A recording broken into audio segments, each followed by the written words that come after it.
Hey Ethan, cool. So I got this in front of me. So I guess today what we'll do is try to wrap up the mixing.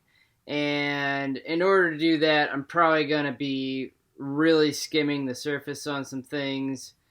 But hopefully it's helpful and you get the general idea as to what the next steps would be to kind of wrap this up as a final mix. We're not going to be able to get into all the details today.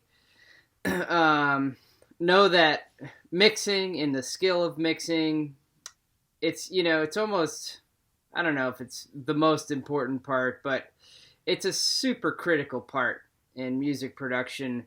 And hopefully you're going to be learning a lot of that when you start college.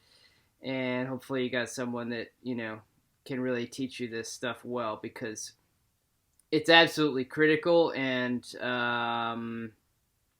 you can write a great song or whatever and have great parts and all that stuff. But if the mix isn't dialed, it's just not going to be convincing to the listener. And it's not going to be competitive. It's not going to hold up against the other stuff out there that's been professionally mixed.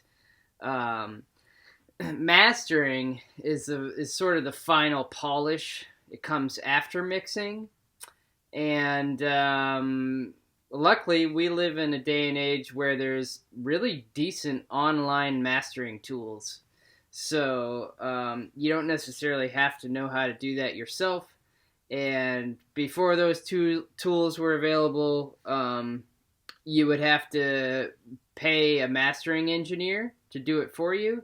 And of course, that's still the case these days. You are going to get probably a better end product if you paid a really good mastering engineer to do it for you. But the online tools are pretty damn good. So anyways, we'll talk more about mastering next week. But today, let's see if we can wrap our heads around the mix for this. So basically, we did some top-down mixing, what they call top-down mixing, where we put some stuff on the master track kind of first, in a way. And not everybody mixes this way. It's actually kind of more of a modern mixing technique since DAWs came into play. So, you may or may not be taught to mix in this way. I found that I kind of liked it, starting with some stuff on the master track and then diving more into the details of the individual tracks. So we did some top-down stuff over here. And then we've basically haven't done a whole lot to most of the tracks here. We put a general EQ on... Oh, that was a reverb track. General EQ on everything, just sort of taking out the lows and low mids that we don't need. And we did a little bit of compression on the drums, but that's about it. We have some effects here and there, but that would come first anyways, generally speaking. Generally you try to get your sounds dialed in before you look at mixing. So basically the next step here would be to do more EQ on pretty much everything. And this is a time-consuming process. And so we're not going to get into too much of that today, but we kind of did some Band-Aid EQ, if you will, initially. Just getting rid of the stuff that we knew was going to be a problem. Now the next step would be to really go in here and look at more detailed EQ for each instrument. So maybe this, we'll just pick like one of these maybe as an example, to look at some more detailed EQ.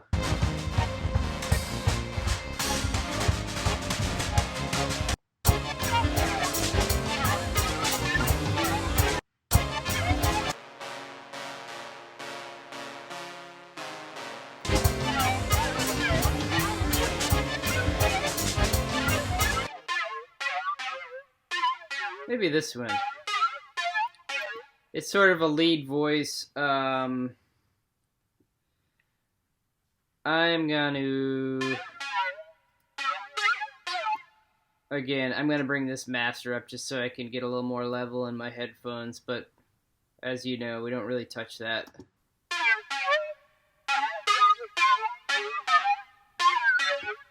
Okay, so at this point what you do is you slap another EQ plugin on there. It's totally cool to just stack the same plugins over and over. Or you could use a different EQ plugin. You know, guys that are really into this stuff that do it all the time, they have certain EQs for certain things and other EQs for other things. And that goes for any of the plugins, compressors, whatever. There are subtle differences, and just in the interface, you know, so, you know, but for these purposes, we can just use the same stock one. I actually like this EQ a lot, and I've tried others, and they're cool, but I always kind of come back to this one. It's simple and works for me. Okay, so what you would do is basically listen to each of these, and we're going to listen to it in the full mix, and we'll also solo it a little bit and sort of bounce back and forth, and just try to decide, like, okay, what frequencies maybe do we want more of, and what do we want less of at this point. So let's see if we can hear this in the mix, and then I'll kind of bounce back and forth, and we'll go from there.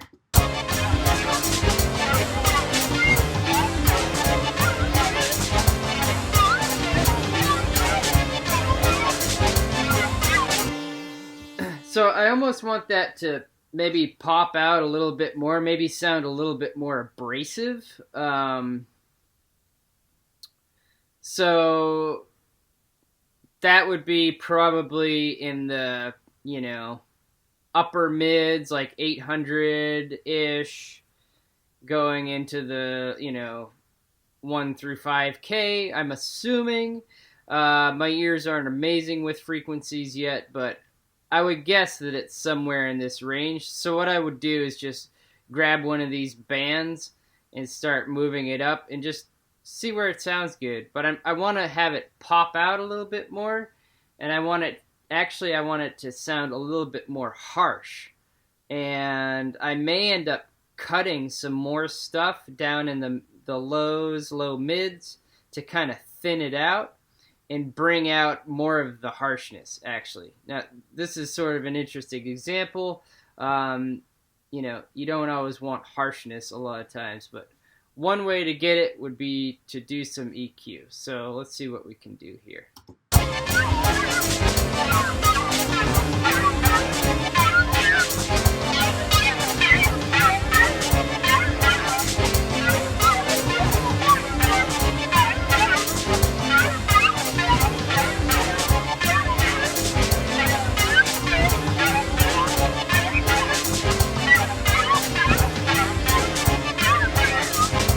So I kind of like that. See if you can hear the difference. So here's with, and then I'll uncheck that box and see if we can hear it without.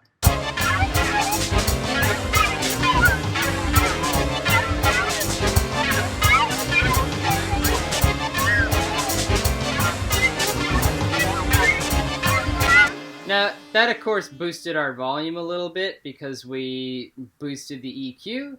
So in a perfect world, you're adjusting your gain over here or down in the fader to bring it back to where it was. And actually, maybe we should do that. So without this, let's just reset the volume down here and see where that's hitting. And then we'll turn it back on and adjust the gain so that it's the same.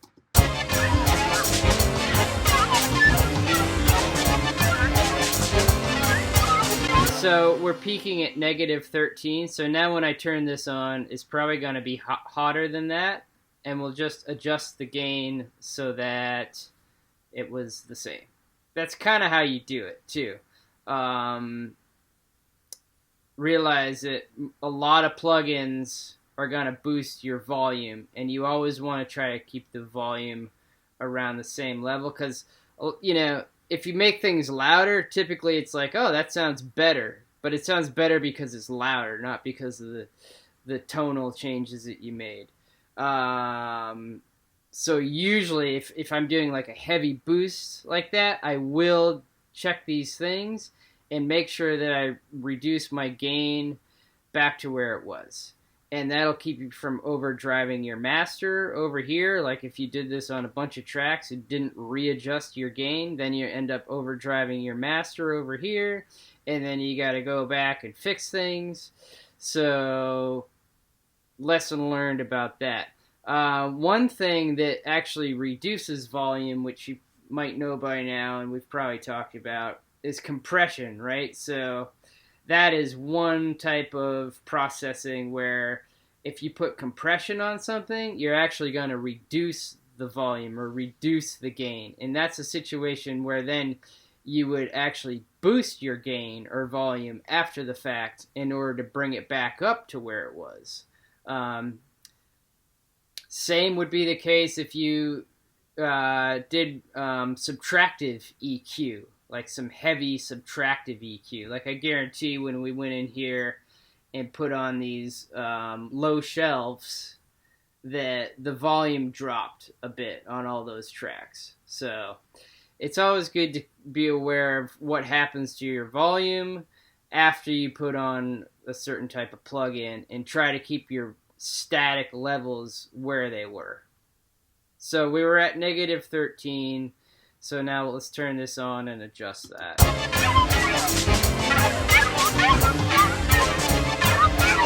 Right, so now it's peaking at negative 9.4. So that was a pretty big difference. So now what I'll do, and there's probably better ways to do this, but usually I'll just do it from the fader here and just kind of keep resetting and resetting until I get it around negative 13.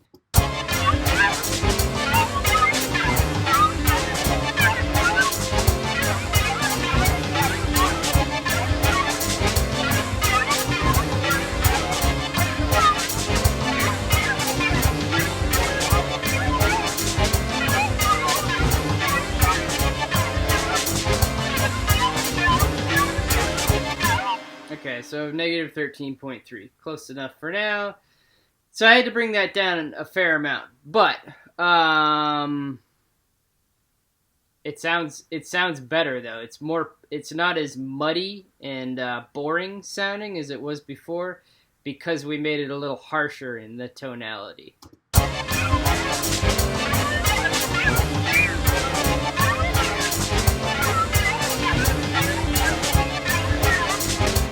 Okay, so that would be like an example of a next step for EQ. So, probably what you should do is go through like all of these tracks. The drums, there's not a whole lot we could do with that because we don't have individual mics, right? We're always talking about that. We are very limited. I'm sure guys that do this all the time have, we did some sneaky things that improved it, but they probably have even better methods or better plugins that can work with stereo drum tracks and stuff. But, the best is to have a multi-mic'd kit, and then you have so much control and can just make it sound freaking great. But anyways, you're working on that, so that's good. Eventually you'll have a mic set up for your drums, and you can, have more control over your drum sound in a mix. So, there's maybe not a whole lot you could do with that. I'm sure there's more, but let's, focus more on the other instruments, especially the leads, right? Because we want those to kind of pop out. Those are important voices. Bass, there's kind of typical EQ for bass. Let's see if we can dissect that a tiny bit right now. Maybe, what's this one? Sure. So, throw an EQ on this.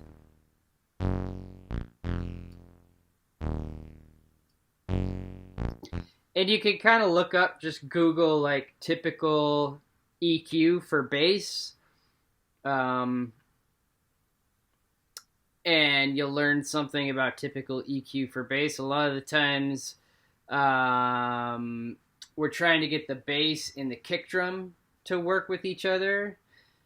Usually that means cutting out the important frequencies of the kick drum in the bass and cutting out the important frequencies of the bass in the kick drum, if you get my drift. So they can't sit in the same exact place frequency-wise.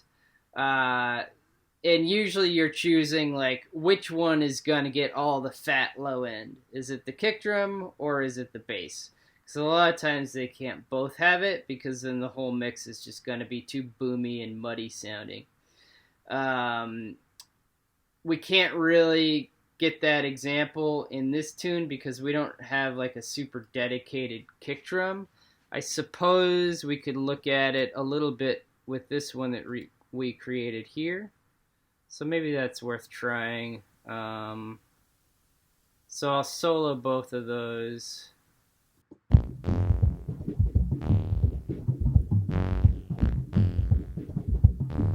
That's our crazy EQ over there. So let's put another EQ on this somewhat of a kick drum track. And then just look at the frequencies as they pop up and see what's living where, and if there's anything we can improve on there.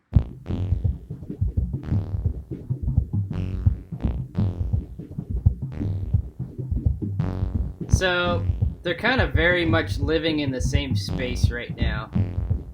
I don't know if there's a whole lot we can do with it because, like I said, we don't have a dedicated kick drum track.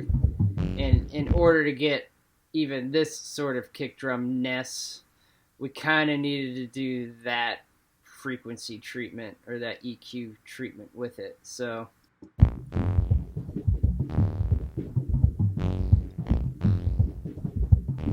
maybe we can take some stuff out of the bass and let the kick drum have that. So you can see the kick drum sort of popping right around, I don't know, 150 or so. So we could potentially come in here and take some of that out of the bass, and that might help.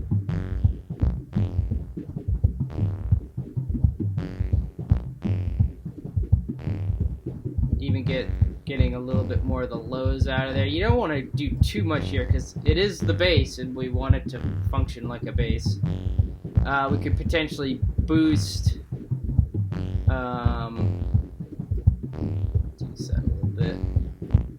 boosting around the 400-ish area is pretty typical for bass. Whereas kick drum, it's the opposite. So that's one example. Like kick drum, usually you're cutting around 400-ish. Bass, you're usually boosting around 400-ish. And I could actually use maybe a little more high stuff in here. That's already kind of an improvement, I think. So that would be an example. We could, it would be a better example, like I said, if we had a dedicated kick drum track.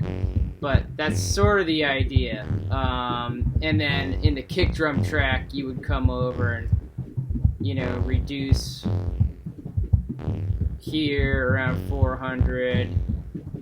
Maybe you want to cut your highs. Maybe you'd want to boost your lows a little bit. You gotta be careful of that because it's easy to get too much. So actually, this is, this did help a little bit, I think. But that's sort of the idea. So you end up with opposite EQ frequencies between the bass and the kick drum. So you could kind of do that treatment on probably all of your bass tracks that you have here, and that would help a lot.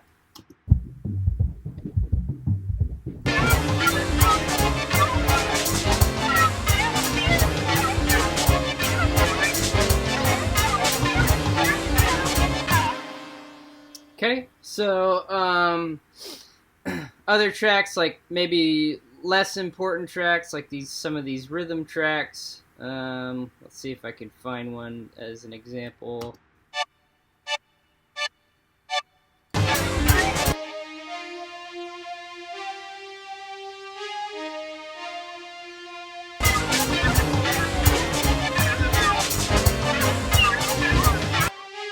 So maybe this one. So we already did our low shelf. Put another EQ on there. This in the mix.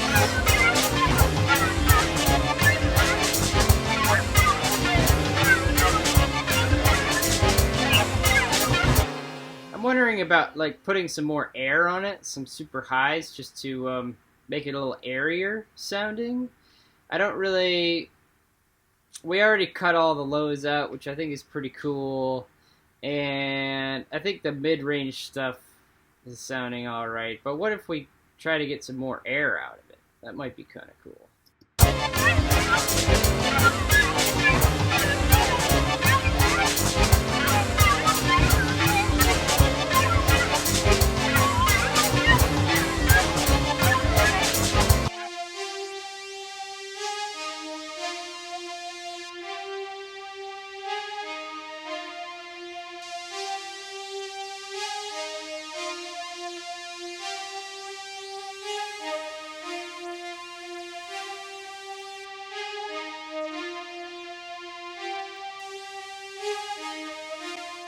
Sounds nice, right? It makes it airier. Just gets those super highs. Makes it a little more interesting. And part of my decision there is we don't have a whole lot of that going on in this track, in this composition yet. So maybe picking those moments, some places where some more air can come in is a good idea. And again, since we did this huge boost, we're going to want to gain stage that. Check our levels and make sure our volume didn't jump too much. So let's turn it off, reset that.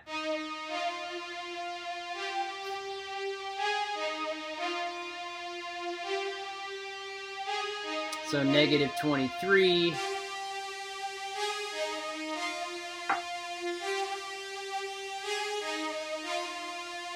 So it barely changed, so I'm just going to leave it. And that sounds really nice in the mix.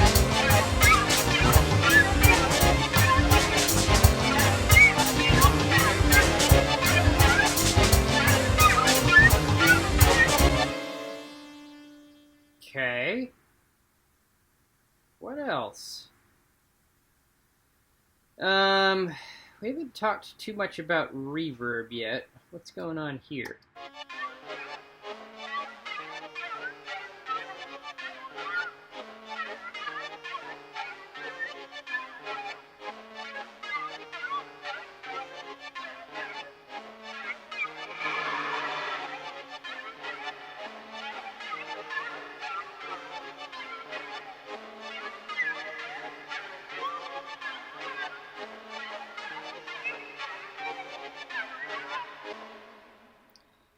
So I think there's looks like we set up reverb on pretty much every track. Not everything here needs reverb. So you probably want to decide what's getting reverb and what's not. So let me try to go through it real quickly. I like a little reverb on that. This track doesn't need reverb. Looks like we brought that down already. I like reverb on that. No reverb there, no reverb there. Yes. Yeah, it doesn't need it. Okay, so I see what you did here. So this isn't as bad as I thought.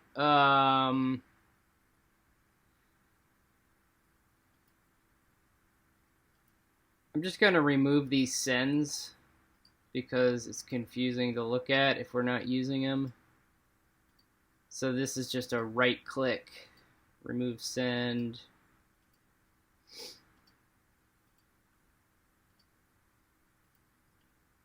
Okay. And then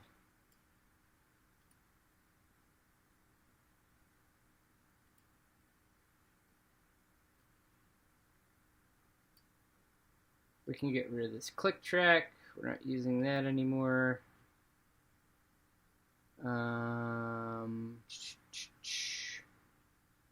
Okay.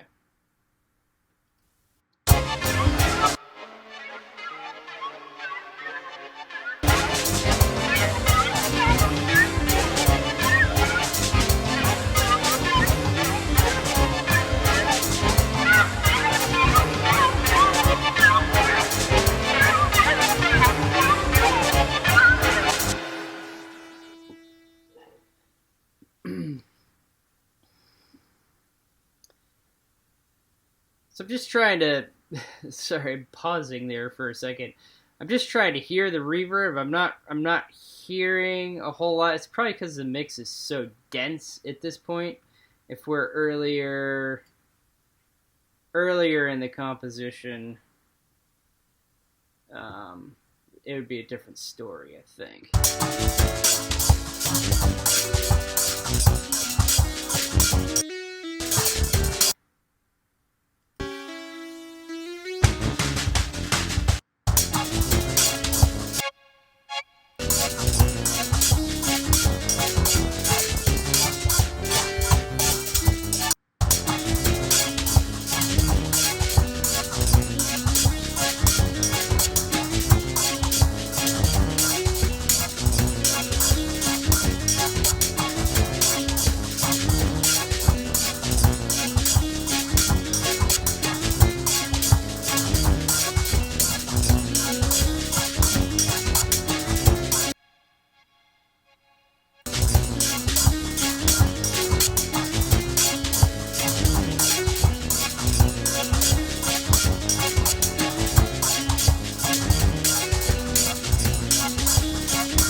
Okay. Putting my I'm messing around here. So, I'm boosting things so I can hear the verb right now. I put this reverb back on center. I panned it hard. So I think there's a way to, we're looking at this track. If you go in here,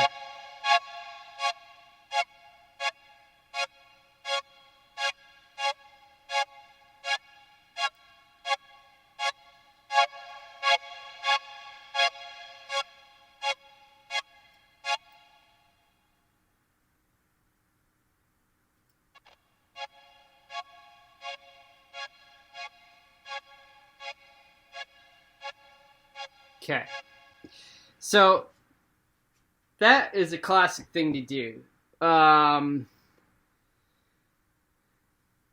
If you have an instrument that's panned to one side, you pan your reverb to the opposite side.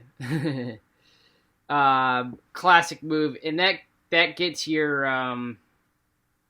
reverb out of the way of the instrument and kind of leaves space for things. So basically what I did is, since we're running all these to the same reverb, which is typical, we leave the track over here centered, and then what you want to do is adjust. You go up to your send and then adjust this post fader pan, which is what I did. So and we can see there how much. So ideally what we do is probably the same amount that we have here.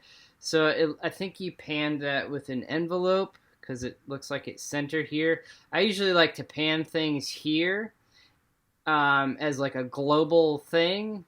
And then if I want to pan it differently, then I do it with envelopes up here. Because now, like, we're trying to adjust this, but we don't know how much this is panned. So it's sort of an extra step to figure out where that is in the envelope. Where was that? Track 13. Okay, so 70% right. And then you changed it over here. But in general, you're 70% right with that. Okay, so what you'd want to do is go into this send and move it to 70% left. Now your reverb and your actual instrument are balanced. So that's another thing to do. After you go through and you do some additional EQ on everything that you want to do EQ on, and I know, at this point, you maybe aren't sure what you want to EQ. Maybe you can't even hear it to some degree because it takes a while to be able to hear these subtleties. But, just make some decisions, just listen to it and go, okay, well, what do I want for this particular instrument, and just slap an EQ on it and like do some massive boosts or subtractions and see what it sounds like, and move it around the frequency range and just play with it. And I think that's a good thing at this point, is just to play with these things and not be scared of doing the wrong thing or whatever, because in a way there is no wrong way to do it, but it takes time. So just mess with it and put some EQ on these different things and kind of make a decision like, okay, what do I want? What do I don't want? Just be careful, like, boosting lows or low mids is generally kind of a risky business because it makes the whole mix just muddy and boomy, and we don't want that. But as far as like mid-range stuff or high-end stuff, you can kind of make some decisions on that, and it'll be cool. All right, so, and then we're jumping into the reverb thing. So you'd want to go through all these tracks that have reverb and pan your reverb opposite of whatever the track is in the same percentage. Okay? So that would be that. As far as how much reverb, that'll make a little more sense, I think, once you pan things. Obviously, we don't want too much reverb, but we want some. So probably the thing to do is to kind of leave this reverb track over here wherever it was, and I already messed it up, but you could leave that where it was and then adjust the amount of reverb you want here on your sends. So maybe for this, and actually I am going to kind of boost this over here a little bit more, make it more extreme.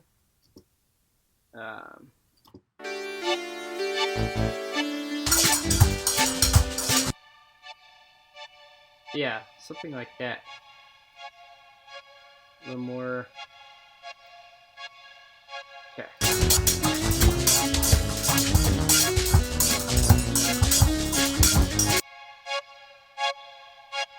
See, now we have this nice pan effect. You hear it on the right, and then it bounces to the left for the reverb. Sounds really good.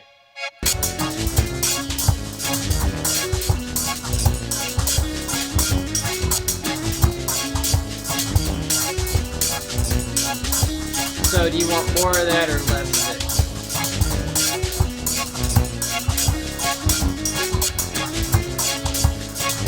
That's probably too much. That's not enough.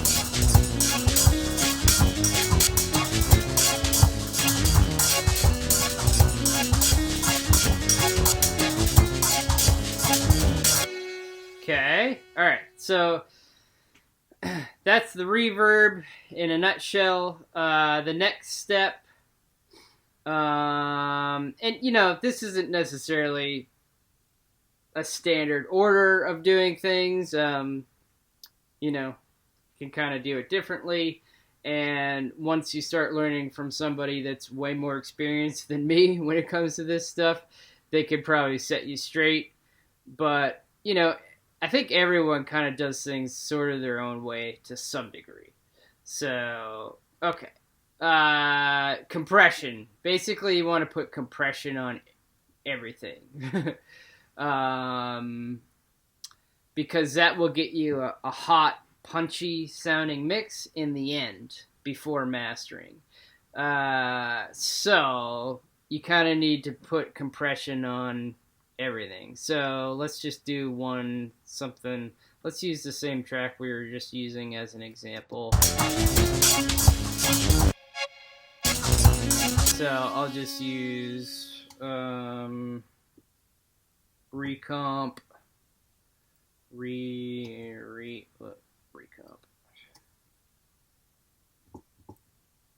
recomp.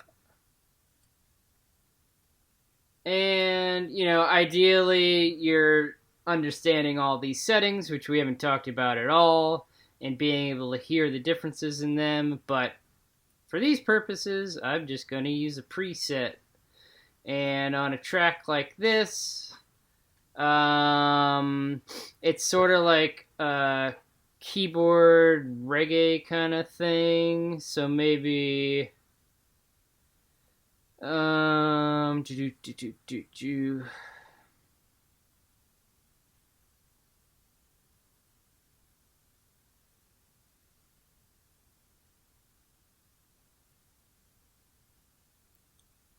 hard to say. I don't have anything in here that's exactly that, but what you could do is research that, like what are the compression settings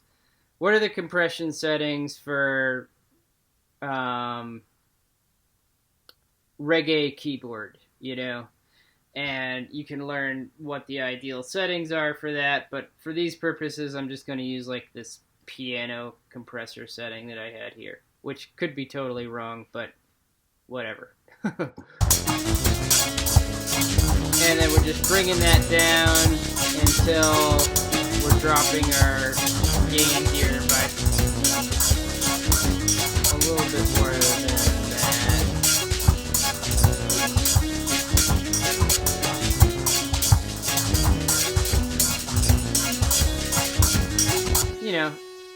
Reducing it by, 3 or 4 or 5 decibels, something like that. And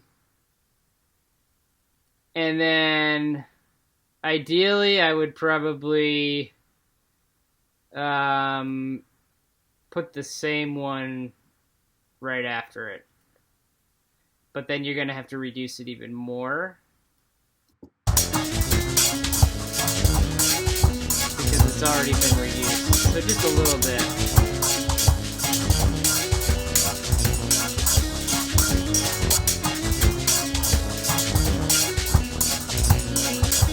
Okay, so because it sounds better to have multiple compressors, one after another, than to do a big reduction just on one compressor.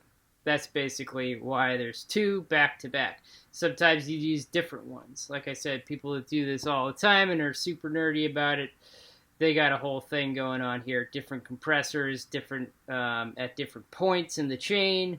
But for today, we're just, this is the basic idea.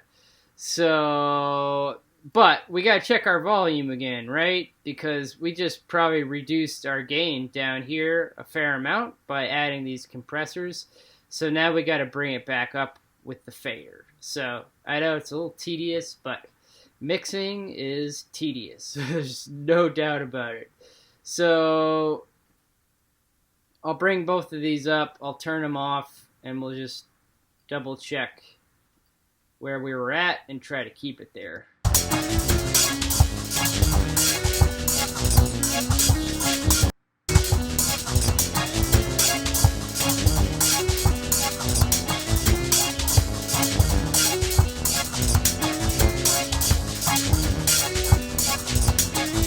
So negative 17.1.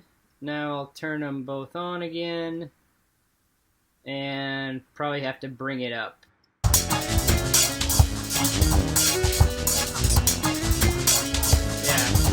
So we lost some volume, so we gotta bring that up a little bit.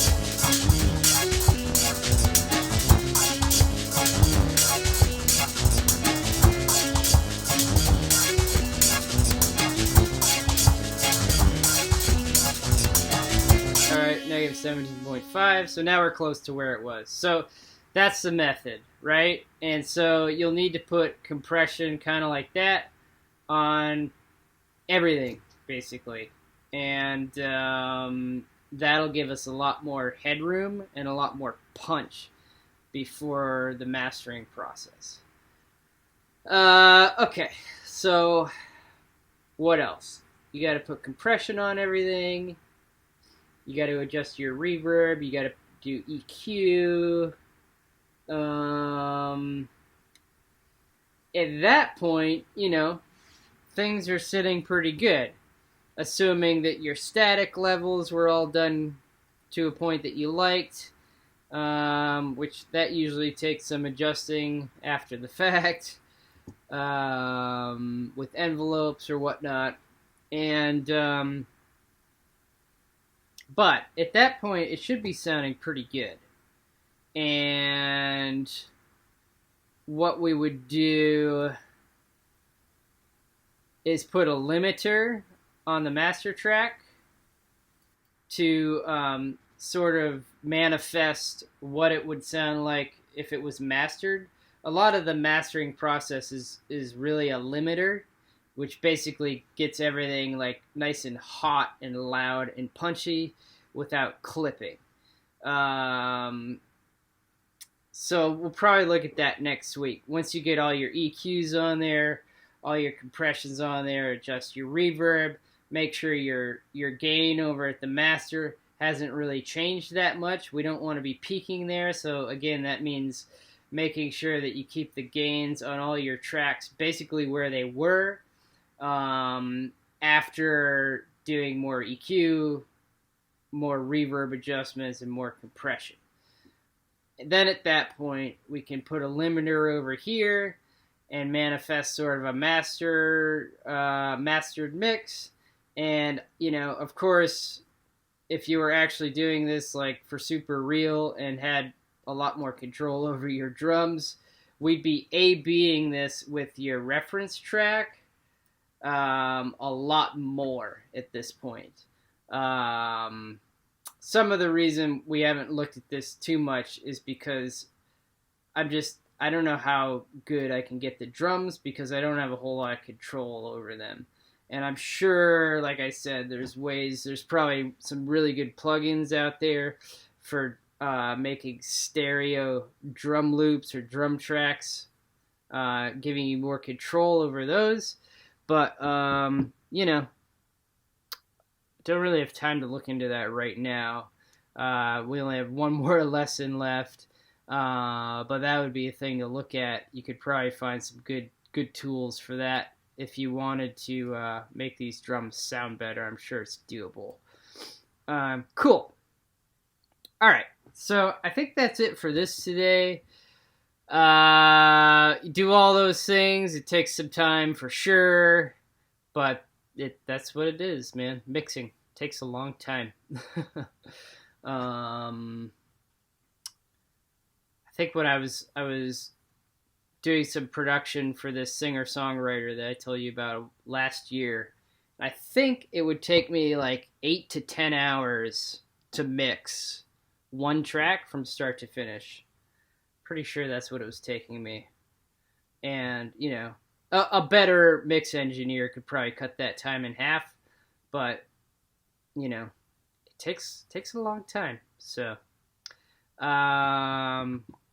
cool. All right, so that's it for this. I gotta jump into some reggae stuff for you to include that in this week's lesson. So, all right, on to the next thing. Cool. Alrighty, so continuing some reggae stuff. Basically, there's the one drop, which we talked about last week. There's also Stepper's Groove and Rocker's Groove. And those are sort of the three primary grooves you find in reggae music. So here we have 2 examples of Stepper's Grooves and 2 examples of Rocker's Grooves. And I think what I want you to do, if you're up for it, is transcribe both of those grooves, both both for each. So 4 grooves. Just pick like the meat of the groove, maybe during the verse, or whatever. It could be slightly improvised. Just grab something, a 1 or a 2 bar phrase from these songs that represents what they are. So steppers grooves, basically this is like usually a faster tempo, 4 on the floor, so kick drums playing quarter notes type of thing. And these are 2 really cool examples. Exodus, the song from Bob Marley. Check out the version from Babylon by Bus. That's a live album. You'll find Exodus, like many different versions of it, but this particular version I think is awesome. And this particular record or album is awesome. You should listen to that. It's a live record. It's really happening. The song Full Control, another John Brown's Body tune. This is off their Pressure Points album. And again, totally killing.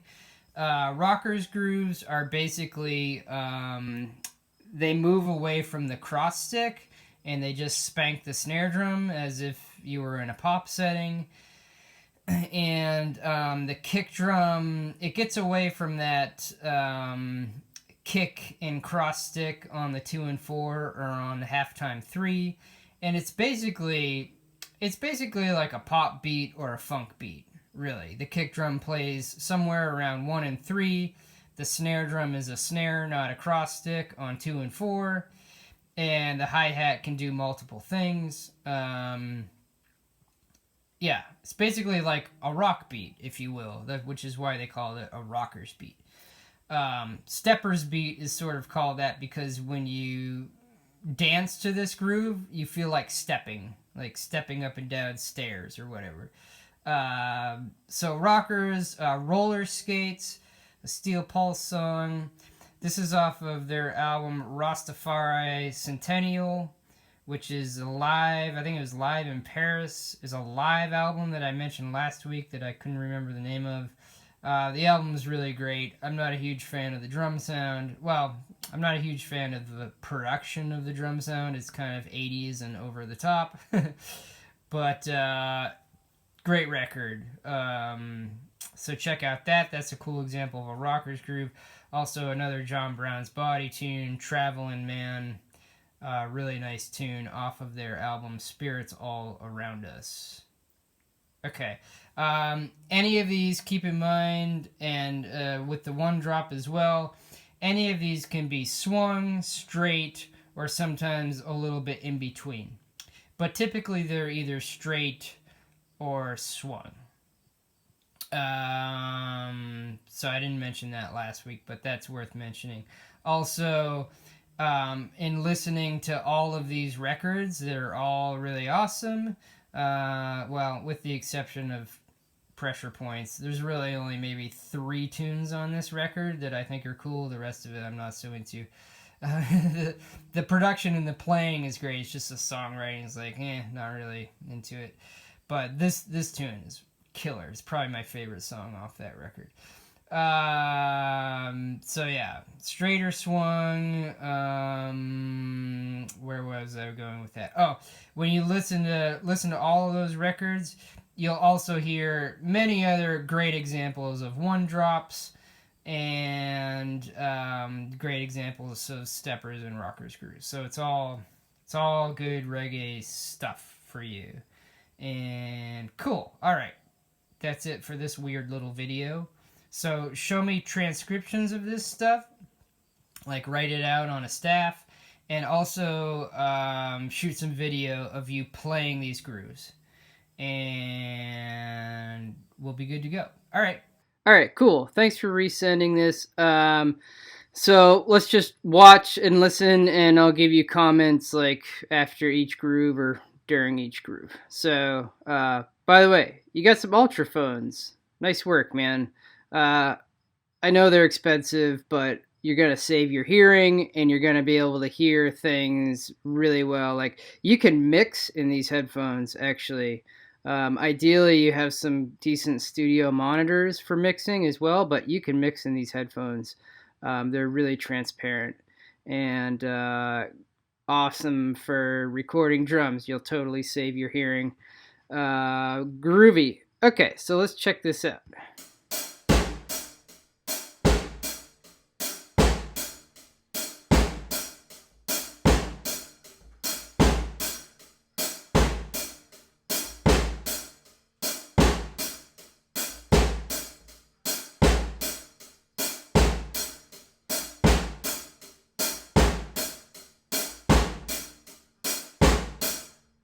Cool. All right. So that sounded great. You could try turning your stick around in your left hand.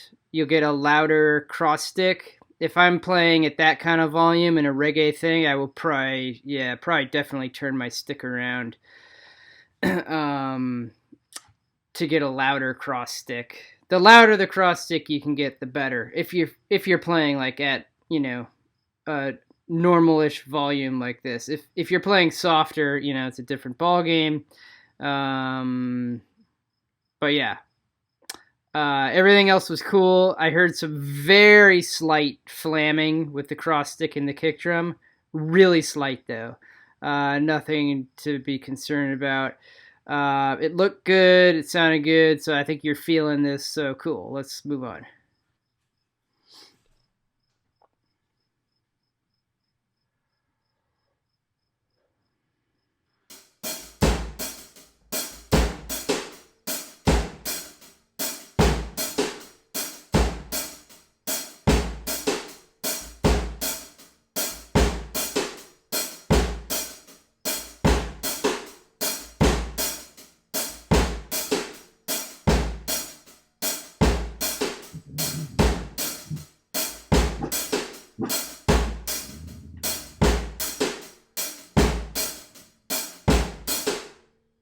Yep, cool. It's nice. Nice job with the right hand. That's not super easy to pull that off, but it looks and sounds and feels good. There was a little more obvious flamming between the cross stick and the kick in this one, probably because the groove is it's not as simple and easy and as comfortable as the previous one. Cool. Moving on.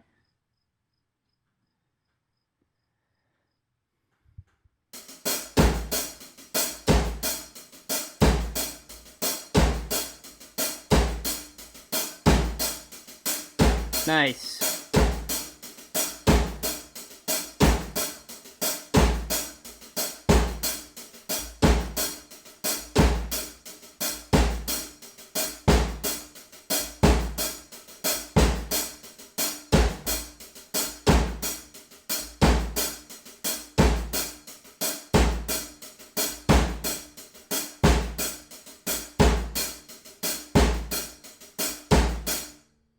Cool. Yeah, really nice. Nice job on the right hand. Not so bad with the flamming between the cross stick and the kick. If anything, just especially for that groove at that tempo, like just push it. I heard it like slightly relax a little bit. Like I don't want to say drag, but it just got a little relaxed. A couple times, like that kind of groove, like you just got to push it, And if anything, maybe rush a little bit. Okay.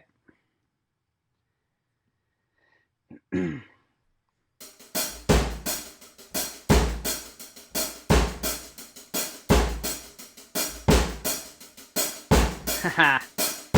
Nice bowler, man. That looks great.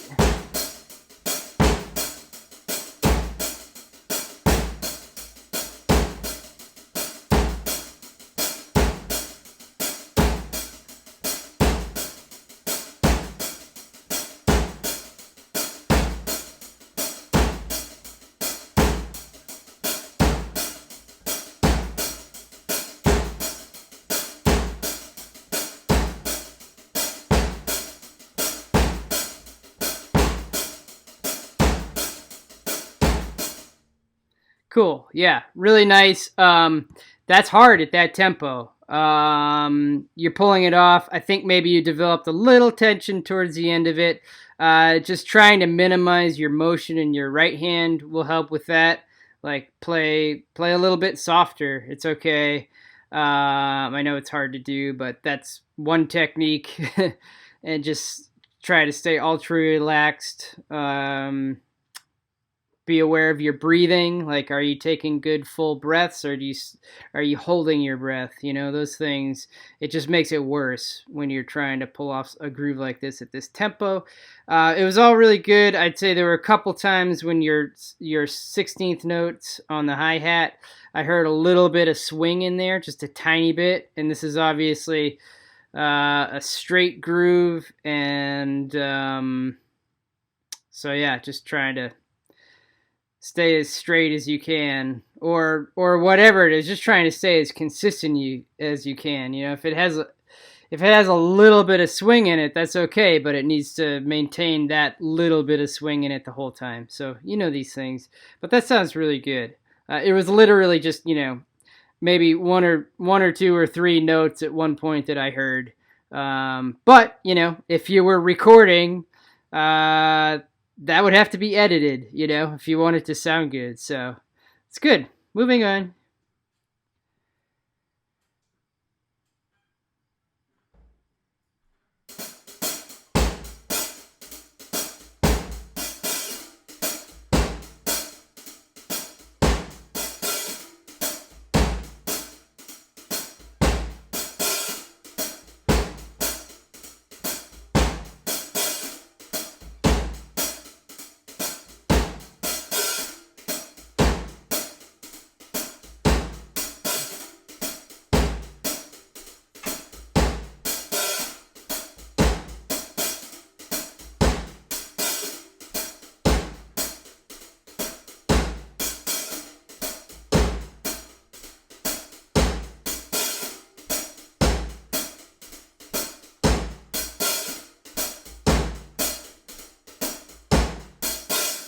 Nice, cool. That's really nice work for only a week practicing that. That one, you can't practice that enough. If you can really own that groove when you end up in Chicago, I guarantee you'll be one of few drummers that can pull that off. And anyone that needs a reggae drummer or needs that type of groove and you can do it, you're going to get the call for it. Because it's hard to pull that off. So it seems to me like you're maybe, you know, 60-70% there with it. Just practice the piss out of that one. And listen to, I'm sending you some other albums to check out today. Obviously, this was a Carlton Barrett thing, and then all the other reggae drummers copied him. But you'll hear him do this all the time, and I almost think that he has a hard time not doing it.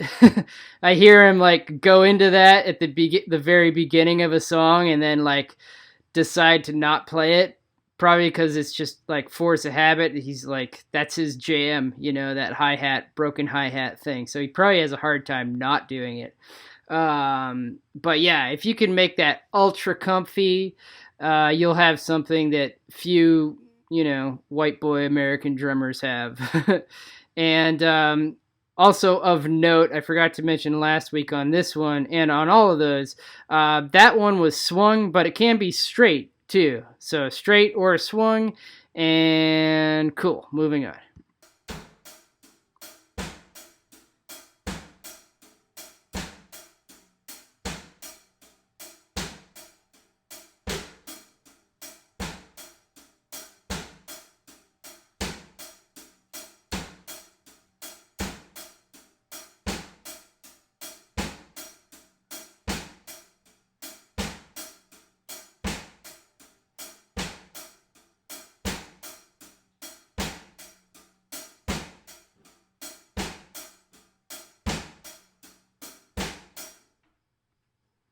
Cool. All right. So I'm assuming you're demonstrating the same stuff, but on this kit, which is cool. I loved seeing it set up and you playing it, man. That makes me happy. Um, this particular groove we just heard, the flamming between the kick and the snare is much more obvious on this one. I think your snare is hitting a little bit later than your kick, if my ears serve me. I kind of want to see whether I'm right about that or not.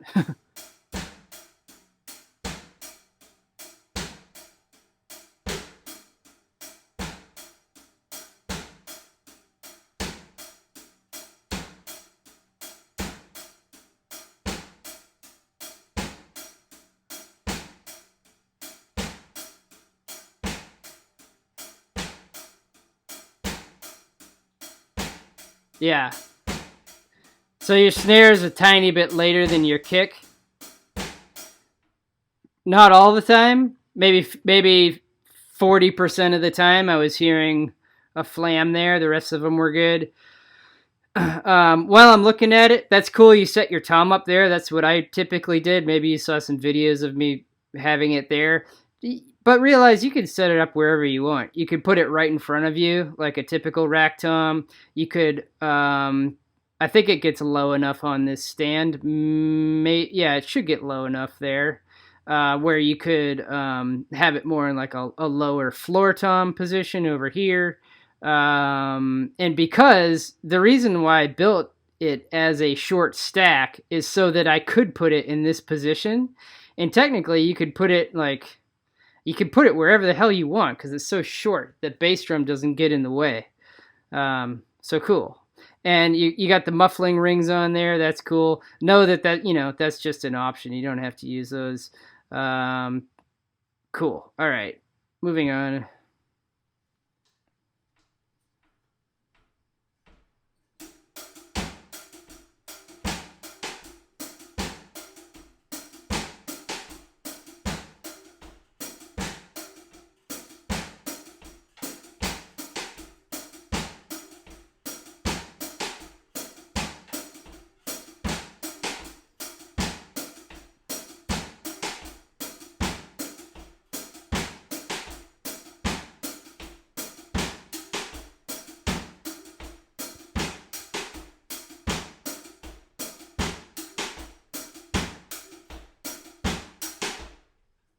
Cool. Yeah, little flammy in there, but not bad.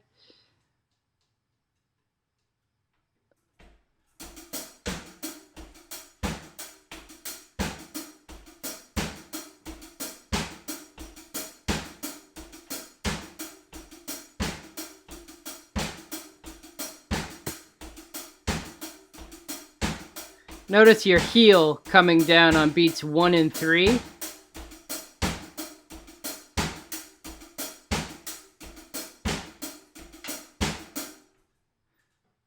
So there's nothing wrong with that, but this is cool because you're developing something of your own there. And we as drummers, we all have these little things that we do to help us groove and help us feel things. And so sometimes it's good just to realize what those things are, like get to know yourself, And if you don't see other drummers doing that, it doesn't mean that it's wrong. If it's not affecting your sound and it makes it feel better, then, that's a good thing. And you may find that, there are times where you might play the exact same groove and do something like that one time and it feels great, and not do it another time and it still feels great. So, worth mentioning. But I just noticed that. That's kind of a little Ethan thing you got going on there. So, just notice those things. They're a part of you, and the more you know about yourself, the better you play. So that was cool. That was a little more driving that time, I think. Still a little bit flammy. Moving on.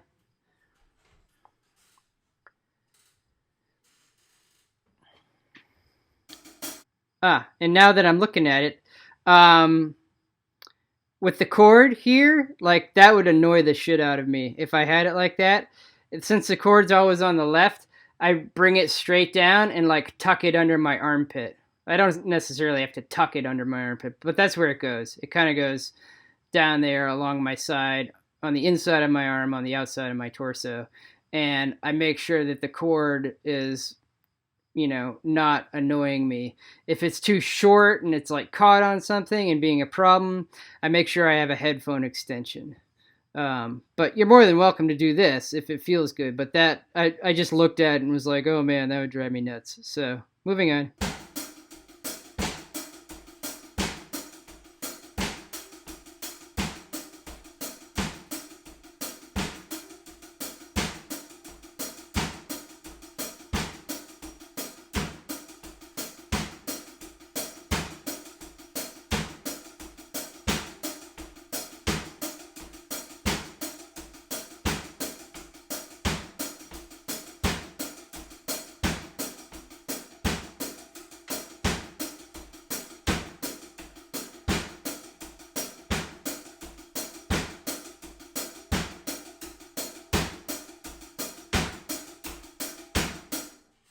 Cool. That seemed more relaxed in your right hand, probably because you're working in a lower dynamic, and so it's easier to stay relaxed with less motion with something that fast. I heard the groove relax a little bit a couple times, and again, the drums just generally push in reggae, and I kind of wish they didn't, because reggae, it's such a like a relaxed island vibe kind of music. But the drums don't relax in reggae. They just sit right down the middle, or they push. And if they relax a little bit, then the groove gets messed up. The bass is the thing that relaxes. And you keep your hi-hat nice and tight with the skank of the guitar or the bubble of the keyboards. And all that shit is pretty lively and right on top, or even pushing a little bit. Cool. Moving on.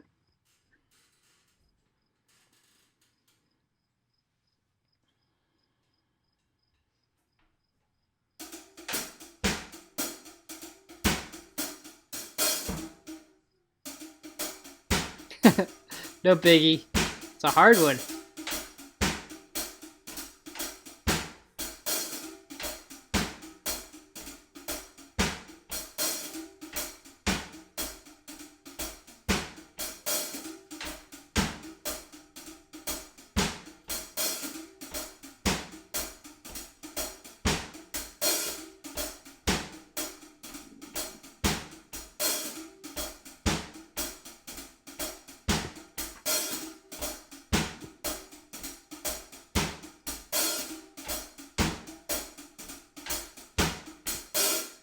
Cool. Yeah.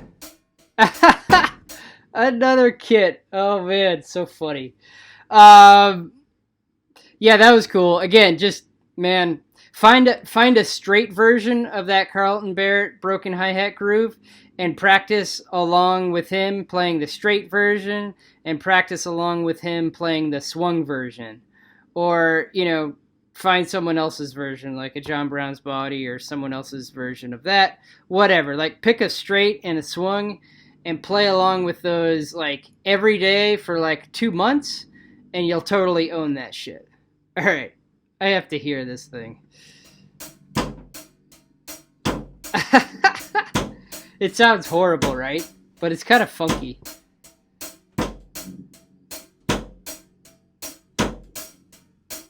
Kick drum feels a little weird. Yeah, I know.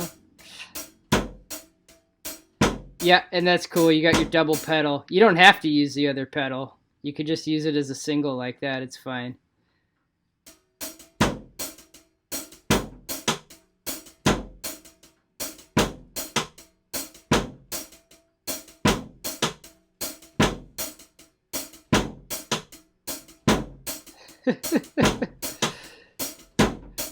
um, Under every drum set should be a rug, because the shit's just gonna slide around on you. So, like, I don't know, go somewhere and buy some, cheap rugs or whatever, just to throw under there so the shit doesn't slide around. All right, I'm not gonna finish this because I got some shit to do. But very cool, man. Thanks for sending this. It's really awesome to see you playing all these kits and making use of them. And it looks like a lot of fun, man. Looks like you're having a blast with it, so that's great. Cool. Let's see. Bass drum pedal. Let me see if I can dig up. You had a DW2000. It doesn't really matter, but I'm just wondering if the image. Trying to get a good image. Okay, this is a good image. All right, so wait for that to clear up. There we go. All right, so, dude, really simple. It seemed to me like you're just not tightening the clamp. That's what it seemed like to me. It should fit on that kick, no problem. You just got to make sure that the chain clears that little notch that I took out of the hoop, which it should. I had a pro model Yamaha, like a new Yamaha pedal on it. Any pro kind of pedal, and this is pro enough, should fit pretty much any bass drum. So basically, you showed me that you put it on that little tab, that little wooden tab that's meant for the kick pedal to clamp to, and that's correct. But I didn't see you tighten it down. So this is the tightener here. It needs a drum key. This one's a little different than most kick pedals have like a wing nut, and you can just use your hand to tighten it on there. But just use a drum key, and it'll tighten this clamp onto that little wooden tab, and then it won't move around on you. That's what I saw. It seems like a very simple fix. If for some reason your clamp's not working, or it doesn't clamp down all the way, or whatever, like, let me know. We'll figure it out. It's no big deal. Groovy. All right. Holy DWs. Great. Okay, so that's it for this video, and I gave you some other reggae stuff. All right, I'm going to edit. I did like 3 videos today. I'm going to splice them all together and get that uploaded and send you that on Monday. And groovy. All right, man. Later.